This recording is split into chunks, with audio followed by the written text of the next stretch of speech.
Yep, that's us. And you're probably wondering how we got here.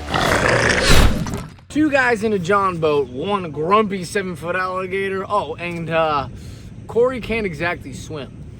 So this alligator I had actually hooked into a couple days ago when we had lost her. And upon getting there, we could just see something oddly shaped under the dock across the lake. So we jumped in this boat, and it made everything so much more difficult than I ever thought. Now Corey hands me the noose, and I'm trying to get it on her, but every single time I would dip down to do it, she would sink below the water.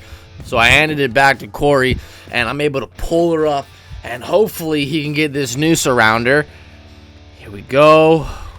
Which he does, and he's going ballistic, and it's crazy because I'm standing up. Not something you want to do when you have a 7-foot alligator hanging off the side. And now I'm trying to get the rope closer to us, and she's almost into the boat, almost grabs one of our hands, and she's just snapping away, snapping at anything. She bites the boat a couple of times. Now I'm looking for the tape. My plan is to secure her jaws and maybe either get her to the land or get her into the boat.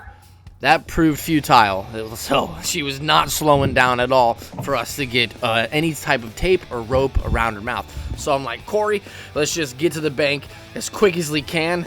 And without a trolling motor, it was very slow. It was very tedious. He had to go to one side, then to the other side. The alligator's yanking on us, which makes us turn an entirely different way.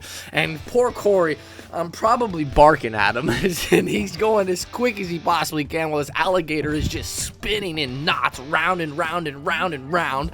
And I'm still thinking if I could just get something around her jaws to make this a little bit more of a safe situation. You see me playing with this rope that was completely knotted up, and I'm trying to hold on to an alligator, untie this rope that's knotted. Corey's trying to paddle us. It was just chaos, but it was a lot of fun of chaos. So I'm going back and forth between this thinking, and Corey, man, I'm so sorry. You look so tired, and I'm sorry to put you in this situation, bud. Because the thing is, this lake is about 30 feet deep. Basically, they built the foundation of all these houses by digging this pond.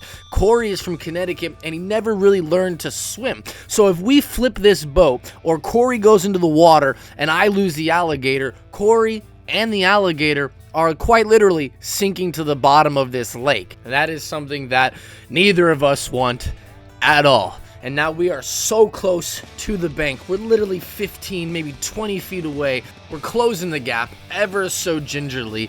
And the whole thing merely only took like maybe an hour to finally get to the alligator, but it felt like an eternity. And we're just inches from the finish line. All we gotta do is just close this gap, and we're able to get to the land. And finally, I got soil, firm ground underneath my feet. You can see the neighbors over there on their porch coming to check it out. Corey grabs the rope. Now all we need is one good solid pull. We'll pull her up on the bank, have the whole situation under control. Nobody lost fingers, nobody drowned. Job well done, boys. Holy moly.